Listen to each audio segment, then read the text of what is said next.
नमस्कार, मैं नियाज खान और आप देख रहे हैं न्यूज एक्सप्रेस। देश की राजनीति में जब किसी बड़े पार्टी का कोई बड़ा नेता किसी दूसरे पार्टी के नेता को शुभकामनाएं देता है, औपचारिक शुभकामनाएं, तो इसे एक सॉफ्ट कॉर्नर या फिर भविष्य की संभावना के रूप में देखा जाता है। अभी मैं ये बात इसलिए कह रहा हूं क्योंकि आज योगी आदित्यनाथ, जो कि उत्तर प्रदेश के मुख्यमंत्री हैं, उनका बर्थडे है, उनका जन्मदिन है। और इस जन्मदिन के अवसर पर बसपा सुप्रीमो मायावती ने उन्हें जन्मदिन की बधाई दी है। अब इस बधाई के कई सारे एंगल, कई सारे मायने निकाले जा रहे हैं। सबसे पहले हम आपको ये पढ़ करके सुना देते हैं कि उन्होंने क्या कुछ लिखा है। मायावती लिखती हैं कि उत्तर प्रदेश के मुख्यमंत्री व भाजपा के वरिष्ठ नेता योगी आदित्यनाथ जी को आज उनके जन्मदिन पर हार्दिक बधाई एवं उनके स्वस्थ जीवन व दीर्घायु होने की भी शुभकामनाएं। ये मायावती योगी आदित्यनाथ के लिए लिखती हैं। और सबसे खास बात यह है कि योगी आदित्यनाथ मायावती के इस ट्वीट का जवाब भी देते हैं। वो नीचे लिखते हैं कि आपकी आत्मीय शुभकामनाओं के लिए धन्यवाद। तो इस ट्वीट को लेकर के अब राजनीतिक गलियारों में चर्चा तेज है कि ये एक नॉर्मल, एक औपचारिक जन्मदिन की बधाई है या फिर इसके कई सारे मायने हैं। क्योंकि आपको ये पता है कि अगले साल 2027 में यूपी में चुनाव होने वाला है और जानकारी ये निकल करके सामने आ रही है कि इस बार बहन जी पूरी तरीके से एकदम कमर कस करके यूपी के चुनावी मैदान में कूदने वाली हैं। और अभी से ही उन्होंने तैयारी शुरू कर दी है। उनके जो भी कार्यकर्ता, नेता हैं, जो छोड़ करके पार्टी जा चुके हैं, जो पुराने नेता हैं, उनको अब संगठित किया जा रहा है, उनको एकजुट किया जा रहा है, उनको बुलाया जा रहा है। तो आने वाले समय में बहन जी यूपी में कोई नया पैतरा, कोई नया दांव खेलने वाली हैं। इसके कई सारे, इस ट्वीट के कई सारे मतलब निकाले जा रहे हैं। तो इसी पर हम बातचीत करेंगे। हमारे साथ बातचीत करने के लिए अमीन अहमद जी, हमारे वरिष्ठ सहयोगी, हमारे साथ मौजूद हैं। अमीन जी, क्या लगता है आपको? एक तरह से देखा जाए कि आपने ओपनिंग में सारी बातें दर्शकों को बता दी, लेकिन कुछ ऐसी बातें हैं जो दर्शक शायद न जानते हों या कुछ लोग जानते हों।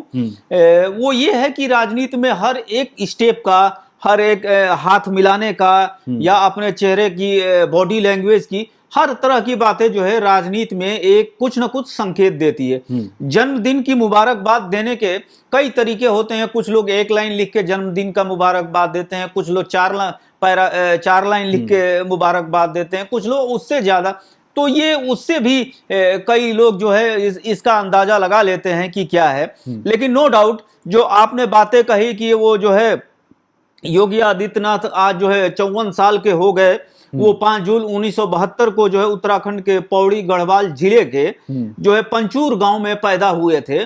तो आज और उनके सत्ता में रहते हुए ये उनका 9वां साल है। अब मुझे लगता है कि अगले साल चुनाव है, तो अगर जो भी डेट आए उसी के हिसाब से चुनाव होंगे। तो 9 साल उनको सत्ता में रहते हुए भी हो गए। तो एक तरह से देखा जाए कि 2014 के बाद से अगर इस हलचल को जो आप एक इशारा देके आप कह रहे थे, अगर उसके दर्शकों को मैं समझाऊं तो वो उसका ये है कि 2014 से जब से प्रधानमंत्री मोदी बने हैं और 2017 से जब से जो है योगी आदित्यनाथ जी यूपी के सीएम बने हैं, दोनों का एक सॉफ्ट कॉर्नर रहा है मायावती के प्रति। दर्शक भी इस बात को जानते हैं कि जितना अखिलेश और योगी के बीच में जो बातें अभी कल ही की बात है कि उन्होंने कहा था कि टोटी चोर और इस तरह की बहुत सी बातें, वो सपा के बारे में, अखिलेश यादव के बारे में, हर निशाने पे अपने हर भाषण में वो जो है अखिलेश को, समाजवादी पार्टी को, 3-4 दिन पहले उन्होंने कह दिया कि समाजवादी पार्टी जो है रामद्रोही पार्टी है। तो इस तरह के वो बयान देते रहते हैं। लेकिन कभी भी ना प्रधानमंत्री मोदी जी या सीएम उत्तर प्रदेश जो है कभी जो है मायावती के खिलाफ या मायावती की पार्टी बहुजन समाज पार्टी के प्रति जो है उनका रुख जो है हमेशा लचीला और नरम रहा है। तो वो चीजें जो अंडरग्राउंड की बातें हैं वो अलग बातें हैं कि उत्तर प्रदेश में एक सवाल अमीन जी कि अगर मायावती इस बार के यूपी चुनाव में सभी अपने कार्यकर्ताओं नेताओं जो पुराने नेता हैं उनको संगठित कर रही हैं, एकजुट कर रही हैं, उनको वापस बुला रही हैं, तो जाहिर सी बात है उनका एक जो वोट बैंक जो है, जो कि अब जो है पीडीए पिछड़ा दलित अल्पसंख्यक यो सपा का एक जो यूएसपी है, उसी तरीके से मायावती का भी यही रहा है कि वो अल्पसंख्यक पिछड़ा दलित की नेता रही हैं। लेकिन इसमें अब चंद्रशेखर रावण की भी एंट्री हो गई है। तो क्या लगता है आपको कि जो चंद्रशेखर रावण ने मायावती के पार्टी में सेंध मार करके वहां से अपना वोट बैंक को खींचा था, क्या वो दोबारा मायावती में जा सकते हैं? नहीं, ऐसा मुझे तो नहीं लगता कि वो नगीना से सांसद हैं। और उत्तर प्रदेश में उनकी पार्टी का जो है बहुत ही लचर और नगण्य है। उनके हर जिले में कोई अध्यक्ष नहीं है, कार्यकर्ता नहीं है। मायावती की पार्टी का 16 से जो 17% जो दलितों का वोट है वो आज भी मायावती के पास है और उन्हीं को वोट देता है। तो वो दूसरी चीज हो गई, उनका कोई मुकाबला नहीं है।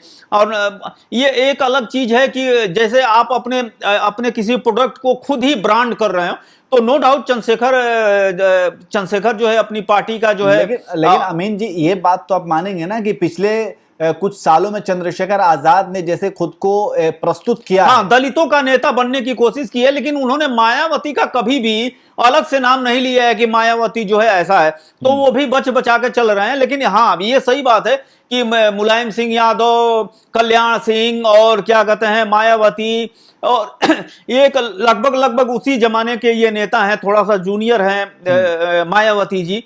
तो ये भी अब थकी गई हैं। आप देखिए कि कहीं भी ठीक से वो सार्वजनिक जगह पे पिछले 2017 से लेके अगर मैं इन्हीं 9 साल की बात करूं तो उस तरह से जुझारू या प्रशासनिक चीज बस एक ट्वीट कर देना और वो भी अपनी मर्जी का। एक बात देखिए ये भी कही जाती है, जैसे कि आप ये कह रहे हैं कि वो कहीं मेन स्ट्रीम मीडिया में ज्यादा दिखती नहीं है, लेकिन उनको लेकर के ये कहा जाता है कि वो ये नेता हैं जो main stream media social media के हव्वेबाजी में नहीं पड़ती, वो जमीनी स्तर की नेता है। नहीं, मैं वही कह रहा हूं कि उनका है, मैं तो वही तो कह रहा हूं कि 16 से जो 17% दलित वोट है जाटों का और जो और दलितों की जो जातियां हैं उस पे उनका कब्जा है, ये नो डाउट। वो वोट हमेशा से वो हाथी को ही पड़ेगा, मैं वो नहीं कह रहा। मैं ये कह रहा हूं कि हमेशा से उनका बीजेपी के प्रति एक सॉफ्ट कॉर्नर रहा है और उसका नतीजा अब मैं एक दूसरे उदाहरण से आपको समझाता हूं दर्शकों को कि लोकसभा चुनाव में जो है आकाश आनंद ने जो है बीजेपी को लेके एक जगह भाषण में कुछ कह दिया था, उसके बाद उनको साइड लाइन कर दिया गया। बाद में उनके और उनके ससुर को फिर बाद में किस तरह से समझौता करके लाया गया है। तो मुझे लगता है कि एक सॉफ्ट कॉर्नर है। और एक और भी दूसरा एक नजरिया आप ये देखिए कि बड़े नेता हैं, उनका जन्मदिन है, उत्तर प्रदेश के 9 साल से मुख्यमंत्री रहे हैं, गोरखपुर मठ के वो पुजारी हैं और उसके संरक्षक हैं। तो उस हिसाब से अगर मायावती बीएसपी की सुप्रीम लीडर हैं, अगर उन्होंने जन्मदिन की बधाई दी है तो ये अच्छी बात है, एक ये भी हो सकता है। लेकिन चूंकि हर बात का कोई ना कोई उसके पीछे की बात तो होती ही है, तो वो मुझे लगता है कि अगर ये भी है कि बसपा जो है बीजेपी से समझौता कर ले या बीजेपी बसपा से समझौता कर ले, मुझे नहीं लगता कि इस तरह की कोई बात होगी। क्योंकि जो है नरेंद्र मोदी जो है भारतीय राजनीति के इस समय पीक पे हैं। दूसरी बात, बीजेपी के सारे मुख्यमंत्री एक तरफ होंगे, योगी आदित्यनाथ अकेले यूपी में या हर जगह जो है उनका नाम है। तो उस हिसाब से हम तो ये कतई नहीं कह सकते कि यूपी में बीजेपी कमजोर है। आप भी जानते हैं, दर्शक भी जानते हैं कि पार्टी कमजोर होती है तभी किसी सहयोग की भावना रखती है, जबकि यूपी में बीजेपी का अभी वो हाल नहीं है कि वो किसी पार्टी को ये समझौता कर ले या ऐसी कर। लेकिन राजनीति में कुछ भी हो सकता है। लेकिन ये मेरे नजरिए में बीजेपी अपने ही पैर में कुल्हाड़ी मारेगी, क्योंकि यूपी में बसपा का एक से एक विधायक है। तो उस हिसाब से अगर देखें, बीजेपी जो है कैडर बेस्ड पार्टी है, लेकिन इस समय जो है शिथिल पड़ी हुई है। आप संगठन को जोड़िए, पुराने सारे नेताओं को आपने भगा दिया, उनके आरोप हैं ये कि क्यों हटे नहीं हटे। तो उस हिसाब से अगर देखें तो बीजेपी खतरा नहीं मोल ले, क्योंकि बीजेपी के पास जो है पश्चिमोत्तर में जयंत चौधरी हैं, पूर्वांचल में जो भरों की राजनीति है, जो इधर उधर वोट जो बीजेपी को स्विंग करेंगे, तो उसके लिए जो वहां पे ओम प्रकाश राजभर हैं, निषादों की पार्टी है जो उनके संसदीय क्षेत्र में आते हैं, गोरखपुर का इलाका पड़ता है, जो मलाहों का जो बेल्ट है, तो वो भी उन्हीं के साथ है। तो कुल मिला जुला के जो एक राजनीतिक समीकरण है, जिसकी वजह से बीजेपी यूपी में जो है हर छोटे दलों को एक साथ मिलाकर उनके वोट के चंक को अपने साथ मिलाई है, तो उस हिसाब से मुझे नहीं लगता कि वो जो है बीएसपी से समझौता करेगी। लेकिन राजनीति है, कुछ भी हो सकता है। ठीक है, भले ही बीजेपी कहने का मतलब है कि बीजेपी बसपा से समझौता ना करे, लेकिन क्या बसपा बीजेपी से समझौता करेगी किसी तरीके से? ये इधर से ना तो उधर से शायद हो सकता है। ये राजनीति ये भी हो सकता है कि हम आपका समर्थन नहीं कर रहे हैं, वॉकआउट कर जाएंगे,